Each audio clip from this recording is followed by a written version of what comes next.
There are a lot of folks who have a lot of negative feelings about what's coming for this year in 2024.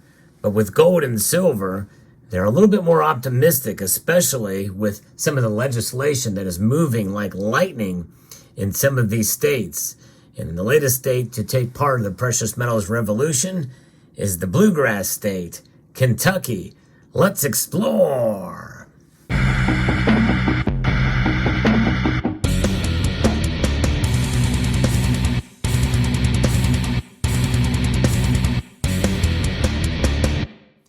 Indeed, this news is happening fast. There's been a bill that's been introduced on the 3rd of January that is going to be considered for removing taxes, sales taxes from precious metals. Kentucky is the latest one. There's a lot of this legislation that's been moving pretty rapidly, and I've been trying to cover it as it comes. And Kentucky is now the latest that I'm seeing here. According to the 10th Amendment Center, this is quite fascinating. Frankfort, Kentucky, a bill has just been introduced into the Kentucky House that would exempt the sale of precious metal bullion from state sales tax. Passage into the law would relieve some of the tax burdens on investors and would also eliminate one barrier to using gold and silver in everyday transactions, which is a foundational step for people to undermine the Federal Reserve's monopoly on this. The Federal Reserve note on money, they have a monopoly on it, which means they control it and punish you with it. And that's essentially what's happening. That's exactly what inflation is. It's a punishment. It's like a tax on us. And this essentially eliminates the tax, the levy tax, the tax that is determined by state legislatures for sales tax on bullion. And I think that's good. And it's about time, but it's good to see that it's finally occurring in Kentucky. And actually, I'm surprised that this state is so late in the game for this happening. Representative Stephen Doane and Representative John Hodgson introduced House Bill 101 on the 3rd of January. The legislation would exempt currency and bullion from state sales tax. Now, what does it mean to exempt currency? Well, you think about it, I mean, this is a poor example, but let's say that this silver certificate, for instance, were to have any kind of great numismatic value. This is something I just have nearby here. But old paper money that has some numismatic value, you wouldn't have to pay taxes on for its collectability, its collector value. So things like that. It was once money. It was once used as money. This is a silver certificate. But, you know, this particular note here, it's legal tender for all debts, public and private, backed by silver. But it has a sort of a, think about it, like a numismatic value. And you can have that with paper money. So that's exactly what I think it exempts. It takes a little bit step further to collectible paper money as well. Exonema, they call that.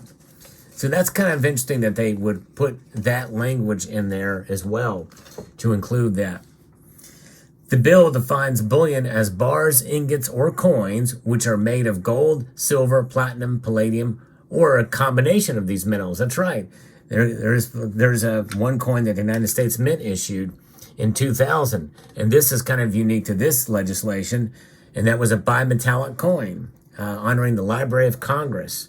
So if there's coins like that that are made, or an alloy perhaps, then this would exempt those from taxation as well. So valued based on the content of the metal and not its form, and used or has been used as a medium of exchange, security, or commodity by any state, the United States government, or a foreign nation. That's interesting in different language, what we've been seeing in some of these other bills. That's kind of interesting. Currency is defined as a coin or currency made of gold, silver, platinum, palladium, or other metal, or paper money that is or has been used as legal tender and is sold based off of its value as a collectible item rather than its value as a medium of exchange. So in other words, numismatic or exonomic value.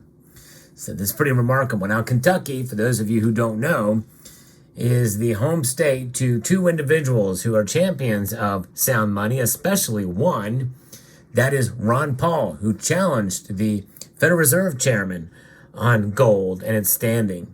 Is gold money? He asked the chairman Bernanke at the time. And he said no. He says it's not money, it's a commodity. And but nonetheless, that was quite an interesting exchange. I actually played that in a prior video. But we ought not to tax money. That's not a good idea. It makes no sense to tax money, according to Ron Paul. He said that during testimony in support of an Arizona bill that repealed capital gains taxes on gold and silver in that state. Paper is not money, it's fraud, he continued. Well, actually slightly disagree with him there on that. I think it's unsound money. In other words, it's bad money. This is good money, sound money. But nonetheless, I hope that Ron Paul will not be needed to testify in front of the Kentucky legislature. It should be an open and shut case. It should be a no-brainer to pass this bill. But they got the big guns of Ron Paul and Rand Paul. Of course, Ron Paul's from Texas, but Rand Paul lives in Kentucky, and everybody knows who Ron Paul is. So there is that. The impact of enacting this legislation will go beyond mere tax policy. And during an event after his subcommittee testimony, Ron Paul pointed out that it's really about the size and scope of government in general. If you're for less government, you want sound money. The people who want big government, they don't want sound money. They want to deceive you and commit fraud. They want to print the money. They want a monopoly. They want the power. They want you to get conditioned, as our schools have conditioned us to the point where deficits don't matter.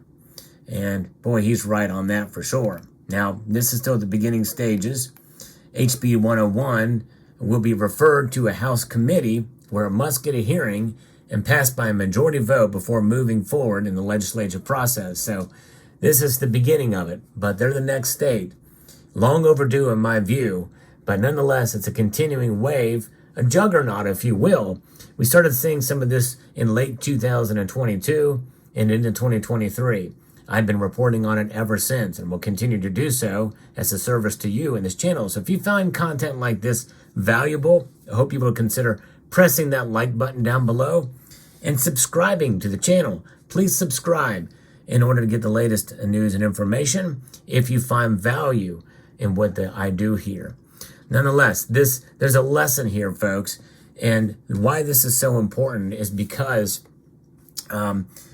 when this is not being taxed, they are essentially admitting that it is something more than just a commodity, just a thing. There's something about it. You cannot escape Article 1, Section 10 of the Constitution. It is there. It's never been challenged. It has been appended. It has been ignored, but it has never been challenged. And that's why these states have been so bold to make this kind of move. We're starting to now to see heavily Democrat-controlled states now start to enact legislation like this. This is in a grand scheme, considering Kentucky's makeup, this is really a small step. But nonetheless, it's a step that will lead to maybe potentially recognizing it as money and to be utilized in transactions for day-to-day, like some of these other states have done. And what would that look like?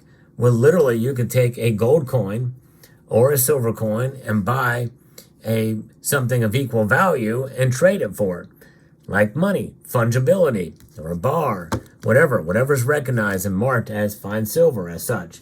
Or maybe even a more practical way to do it is a state might have a depository where they store gold and silver that could back up a debit card that could be utilized that has an account balance of actual gold that is on a ledger and that is held inside of that vault in physical form. Or you could literally take gold and put it in your wallet like this. The gold back is another way that very well could revolutionize it on this level. But it's going to take a while. The gold back's got a big uphill battle to go before a grand acceptance. And it really is about that. It's about a piecemeal move away from the dollar, de-dollarization to an extent for companies that will accept and give change back in gold backs or in gold and silver coins, either or both. pretty exciting what's going on. This should encourage you to hold and to help support legislation like this. So if you live in Kentucky, please contact your assemblyman or your representative or your senators. Let them know what your thoughts are, that gold and silver should not be taxed. Let them know about HB 101. And because really, it's about empowering you as an individual. Because gold and silver, they have no motive. They exist. They merely are something that has been proven as a store of value for thousands of years. Nothing has changed, even when they try to tax it. Just help them recognize that with your support for this bill. So I hope you found this video informative, insightful, and educational. I would like to extend a multitude of gratitude to each and every one of you for watching, and to encourage you to please rate, share, comment, and subscribe.